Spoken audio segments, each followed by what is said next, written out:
lovely viewers, welcoming you all in Biophilic with Pathak ma'am. आज हम लोग class 11th में ह्यूमन फिजियोलॉजी के एक नए चैप्टर की शुरुआत करने जा रहे हैं जिसका नाम है body fluid and circulation. Basically इसमें हम ह्यूमन के बारे में बात करेंगे, है ना। और आप सभी जानते हैं कि बॉडी फ्लूइड का क्या मीन्स हुआ। शरीर से जो कुछ भी आपका रिलीज हो रहा है in the form of liquid, that is called fluid. तो यहाँ पे बेसिकली हम लोग ब्लड की ही बात करेंगे, ठीक है। और ये हमारे पूरे शरीर में सर्कुलेट होता है। सर्कुलेट होने के साथ शरीर में न्यूट्रिएंट्स को प्रोवाइड करता है। हमारे शरीर को ऑक्सीजन सबसे ज्यादा जरूरी है, ऑक्सीजन को कैरी करता है, पूरे बॉडी ऑर्गन्स को ऑक्सीजन देता है। इसके साथ साथ जो डीऑक्सीजनेटेड ब्लड है जिसमें आपके वेस्ट मटेरियल्स होते हैं उनको आपका किडनी के पास ले जाता है जहां से वो प्यूरिफाई होता है और एक्सक्रीटरी मटेरियल्स जो होते हैं हमारे शरीर से एक्सक्रीट कर दिए जाते हैं, निकाल दिए जाते हैं। तो ब्लड के बहुत सारे चीजों के बारे में जानेंगे, जैसे कि ब्लड ग्रुप क्या है, ब्लड के क्या क्या कंटेंट्स हैं, ब्लड में और क्या क्या पाया जाता है, ठीक है। उसके बाद हम लोग यहाँ पे हार्ट के भी बारे में पढ़ेंगे कि हार्ट क्या है, क्योंकि ब्लड को मेन पंप करता है हार्ट जो ब्लड पंप करता है, तो पूरे शरीर में ब्लड जो है सर्कुलेट होता है, ठीक है। तो कई सारी इंटरेस्टिंग चीजें जानेंगे। आज के इस लेक्चर को पूरा देखिएगा और इसी के साथ ये लेक्चर आज से शुरू हो रहा है और करीब 8-10 लेक्चर्स में ये आपका चैप्टर कंप्लीट होगा। आई होप मे भी ज्यादा भी हो जाए। तो अगर आपको ये लेक्चर पसंद आता हो तो प्लीज अभी लाइक कर दे वीडियो को और अंत तक बने रहिएगा, आपको जरूर पसंद आएगा। इस चैप्टर में आपको कोई भी डाउट हो अगर तो कमेंट सेक्शन में पूछिए। तो चलिए स्टार्ट करते हैं चैप्टर को। देखिए, simple organism like sponges and coelenterates circulate water from their surroundings through their body cavities to facilitate the cells to exchange these substances. देखिए, जब आप एनिमल किंगडम पढ़े होंगे, 11th चैप्टर में ही एनिमल किंगडम दिया है, तो वहां पे पोरीफेरा से आपने स्टार्ट किया था। तो वहां पे आपने देखा होगा कि जो सिलेंट्रेटा के मेंबर है या फिर जो स्पॉन्जेस हैं, पोरीफेरा में ही स्पॉन्जेस आते हैं ना, वहां पे आप देखे होंगे कि सर्कुलेटरी सिस्टम उनका कैसा होता है। उनकी बॉडी ही ओपन होती है, उसमें कैविटीज पाई जाती हैं और उन कैविटीज में जैसे कि वो मेनली वाटर में एक्वेटिक एनिमल्स होते हैं, तो वाटर उनके शरीर में आता है और जो उनको फीड करने के लिए जो चीजें उनके एडिबल होती हैं, जो खाना होता है उनको, वो उनके बॉडी में बेसिकली रुक जाता है और इसी तरीके से उनका एक्सक्रीशन भी होता है, because they are very simple organisms, जैसा कि आपका लिखा हुआ है सिंपल ऑर्गेनिज्म। तो यहाँ पे जो कह रहा है कि दीज एक्सचेंज दीज सबस्टेंसेस, यहाँ से मतलब है कि आपका ऑक्सीजन एंड अदर इसेंशियल, जैसे हमारे रेस्पिरेशन के लिए ऑक्सीजन जरूरी है, तो यहाँ पे एग्जांपल दे रहा है oxygen and other essential nutrients substances also the waste और हार्मफुल सब्सटेंसेस प्रोड्यूस्ड।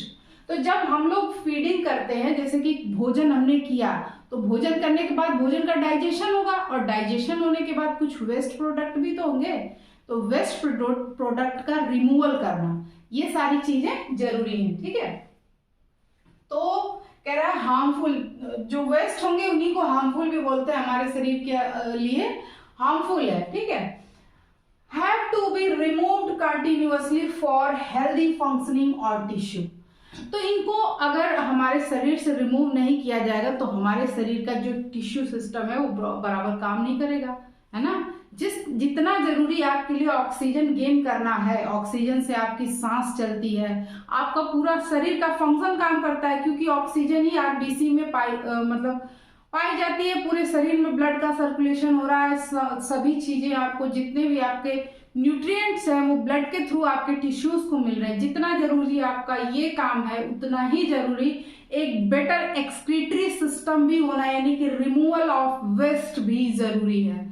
तो ठीक है, तो ये चीजें तभी प्रॉपर वे में होंगी जब आपके शरीर में एक बेटर सर्कुलेटरी सिस्टम होगा, ठीक। तो ये चीज आपका ह्यूमन बीइंग में बहुत अच्छे से डेवलप पाया जाता है। तो आगे का देखते हैं।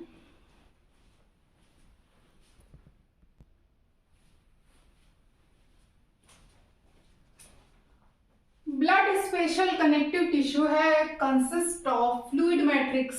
यहाँ पे मैट्रिक्स का मीन्स होता है कि कोई भी ऐसा सबस्टेंस जो कि सेमी लिक्विड हो, आपका ज्यादा लिक्विड भी ना हो और ज्यादा सॉलिड भी ना हो, जैसे कि आपका jelly like substance, that is called matrix. तो कंसिस्ट फ्लूइड मैट्रिक्स और plasma and cellular portion. Cellular portion को हम फॉर्म्ड एलिमेंट बोलते हैं। इसमें क्या आता है समझेंगे। तो plasma constitutes 55% of the blood and the formed elements are remaining 45%। हमारे ब्लड का 55%, 55% हिस्सा जो है वह अकेले प्लाज्मा कवर करता है, सिर्फ प्लाज्मा उसमें होता है। ठीक है, प्लाज्मा का अलग से टॉपिक हम पढ़ेंगे। And the formed elements are remaining 45। ये जो फॉर्म्ड एलिमेंट्स है इसमें आपका आरबीसी आ जाएगा, डब्ल्यूबीसी आ जाएगा, प्लेटलेट्स आ जाएगा, इसके बारे में अभी जानेंगे। वो कितना प्रतिशत हिस्सा लेते हैं, 45%। ठीक है, तो इतना मिला करके आपका ब्लड फॉर्म होता है। अब देखिए कुछ इंटरेस्टिंग फैक्ट्स जान लेते हैं कि स्टडी ऑफ ब्लड किसको क्या बोलते हैं, हिमेटोलॉजी ना। लॉजी मीन्स हिमेटोलॉजी, हिमेटो मीन्स आपका ये हो गया ब्लड, और लॉजी या लॉजी जो होता है वो लोगस वर्ड से बना है, जैसे कि बायोलॉजी में लॉजी है, लोगस फॉर स्टडी। तो study of blood is called haematology. Process of blood formation, blood का बनना, उस प्रोसेस को हम क्या बोलते हैं, हीमोपोएसिस, हीमोपोएसिस बोला जाता है। और ब्लड बनता, ब्लड की जो सेल्स होती है वो कहाँ बनती है और कहाँ खत्म होती है, वो बनती है आपकी बोन मैरो में, है ना। बोन मैरो कहाँ पाया जाएगा आपका, ये जो जितनी भी हड्डियां होती है, हालांकि सब में होता है, लेकिन जो बड़ी हड्डियां होती है उसमें ज्यादा पाया जाता है ना। बोन के अंदर जो लिक्विड बेसिकली सबस्टेंस भरे होते हैं, तो आपकी जो बैक बोन पाई जाती है, रीढ़ की हड्डी, उसमें आपका अधिक मात्रा में पाया जाता है। तो दिस इज कॉल्ड हीमोपोएसिस।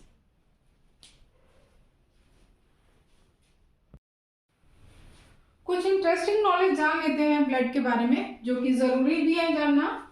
ठीक है, जैसे कि ब्लड का पीएच होता है 7.4, स्लाइटली एल्कलाइन होता है, और वेट कितना होता है 7 to 8% of body weight. By volume कितना है, तो मेल और फीमेल में वेरी करता है। मेल में आपका 5 से 6 लीटर उनके शरीर में, और अगर बात करें फीमेल की तो 4 to 5 लीटर इन फीमेल है। अब देख लेते हैं कि कॉम्पोजिशन ऑफ ब्लड क्या क्या है। ठीक है, कॉम्पोजिशन ऑफ ब्लड।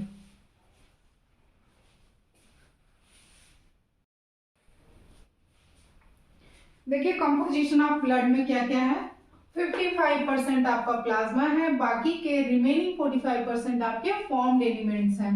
यहां पे मैं लिखना भूल गई हूं 45%। और उसके बाद फॉर्म्ड एलिमेंट्स में भी दो डिवीजन आपका हो रहा है, एक ब्लड सेल्स, दूसरा ब्लड प्लेटलेट्स, जो कि थ्रोम्बोसाइट है। ठीक है, इन सभी को डिटेल में पढ़ना है, अभी एक छोटा सा ओवरव्यू है। ठीक है, दूसरा है ब्लड सेल्स के दो पार्ट्स हो रहे हैं, इरिथ्रोसाइट और ल्यूकोसाइट। इरिथ्रोसाइट्स को आरबीसी भी कहते हैं, जो कि रेड ब्लड सेल्स, और डब्ल्यूबीसी यानी कि व्हाइट ब्लड सेल्स। अगर आप इसका स्क्रीनशॉट लेना चाहें तो ले लीजिए, और अपने नोट्स में जरूर इसको बनाइएगा। अब इसके आगे देखते हैं, ब्लड की ही तरह प्लाज्मा के बारे में भी देख लिए। देखिए प्लाज्मा का क्या है कि स्ट्रॉ कलर्ड होता है, एनसीईआरटी में ऐसा लिखा हुआ है। स्ट्रॉ कलर का मतलब हुआ कि light yellow in colour due to presence of urobilinogen. ये क्या होता है ना कि जैसे आप कभी मेडिसिन वगैरह खाते होंगे या फिर आप बीमार रहते होंगे, तो आपके यूरिन का जो कलर होता है वो थोड़ा येलोइश आता है। तो ये प्रेजेंस ऑफ दिस मटेरियल ही होता है, और वही चीज आपका पाया जाता है प्लाज्मा में, इसीलिए प्लाज्मा का भी कलर आपका लाइट येलो होता है। ठीक है, एक इंटरेस्टिंग बात जानिए कि फादर ऑफ ब्लड सर्कुलेशन किसको कहा जाता है, विलियम हार्वे को कहा जाता है, जिन्होंने पहली बार ब्लड सर्कुलेशन सिस्टम होता है हमारे बॉडी में, उसके बारे में बताया था। अब यहाँ पे हम लोग एक फ्लो चार्ट ड्रा करते हैं प्लाज्मा के बारे में, चीजों को आसानी से समझने के लिए। तो देखिए ये ग्राफ आपका, ग्राफ नहीं फ्लो चार्ट। प्लाज्मा जो है उसमें 90 to 92% आपका वाटर होता है, ठीक है, H2O, और बाकी के अदर सबस्टेंसेस जो कि 6 to 8% होते हैं। अदर सबस्टेंसेस में दो है, ऑर्गेनिक है और इनऑर्गेनिक है। तो जो इनऑर्गेनिक है उनके नाम लिख दिए हैं, और जो ऑर्गेनिक है उसमें 6 to 8% आपका प्रोटीनियस पार्ट है और बाकी का नॉन प्रोटीनियस पार्ट। तो जो प्रोटीन्स है उसमें फिब्रोजेंस हैं, ग्लोबुलिन्स हैं, एल्ब्यूमिन्स हैं। ये तीन जो आपके मेन प्रोटीन है जो आपकी प्लाज्मा को बनाने में हेल्प करते हैं, और इन तीनों को अलग से अभी पढ़ना है इसी के जस्ट बाद। नॉन प्रोटीन्स में क्या क्या आएंगे? ग्लूकोज है, लिपिड है, यूरिया है, हार्मोन है, ठीक है, ये नॉन प्रोटीन्स वाले हो जाएंगे। एज वेल एज आपका इसमें अदर सबस्टेंसेस में एक अमीनो एसिड भी होता है, वो भी लिख लीजिए, ऐड कर लीजिएगा। एक्चुअली मुझे डाउट था कि वो नॉन प्रोटीन होगा कि नहीं, क्योंकि प्रोटीन जो है वो अमीनो एसिड से ही मिलकर बनता है ना, तो इसको याद रख लीजिएगा कि प्लाज्मा में अमीनो एसिड भी होता है। फिर उसके बाद इनऑर्गेनिक में क्या क्या है? सोडियम आयन है, कैल्शियम आयन है, मैग्नीशियम आयन है, बाइकार्बोनेट आयन है और क्लोरीन आयन है। इसमें से जो कैल्शियम आयन है वो क्या करता है? आपके ब्लड के क्लॉटिंग में हेल्प करता है। एक टॉपिक छोटा सा वो भी पढ़ना है। तो ये मतलब मेन चीजें हैं, अगर आपको स्क्रीनशॉट में लेना है तो ले सकते हैं। अब इसके आगे देखते हैं इन तीनों प्रोटीन्स के बारे में और इनके क्या क्या फंक्शन है वो देखते हैं, फिर वीडियो को आप खत्म करेंगे। तो ये देखिए एल्बुमिन प्रोटीन के बारे में बताया है कि it helps in osmotic balance, they maintain blood colloidal osmotic pressure. Particularly जब ब्लड आपका सर्कुलेट हो रहा होता है तो ब्लड की जो वेन्स होती हैं उनका ऑस्मोटिक प्रेशर उसको मेंटेन करने में एल्बुमिन प्रोटीन हेल्प करता है।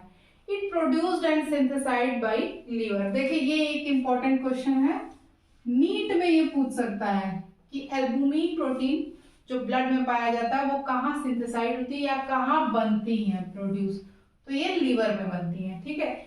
और स्मॉलेस्ट प्लाज्मा प्रोटीन, प्लाज्मा में पाया जाने वाला जो प्रोटीन है वो सबसे स्मॉलेस्ट कौन सा होता है? एल्बुमिन होता है, ठीक है।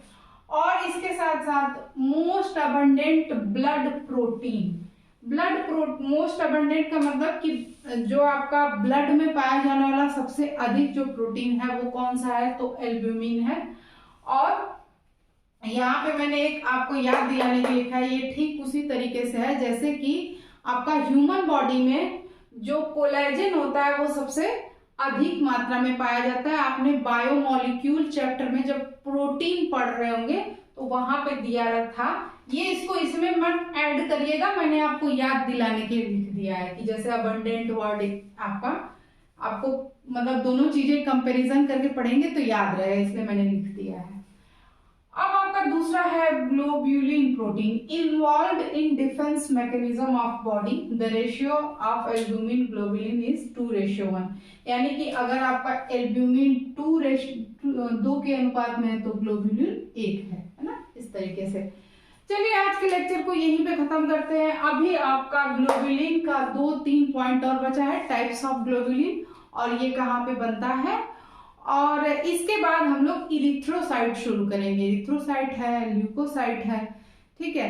तो आज के लेक्चर को यही खत्म करते हैं। अगर वीडियो पसंद आया हो तो प्लीज वीडियो को लाइक कीजिए, अपने दोस्तों के साथ शेयर कीजिए, प्लीज चैनल को सब्सक्राइब कीजिए क्योंकि चैनल अभी नया है। आप सब्सक्राइब करेंगे, सपोर्ट करेंगे तो मुझे मोटिवेशन मिलेगा, मैं और अच्छे कंटेंट्स आपको यहाँ लाऊंगी। Okay, thank you so much for watching.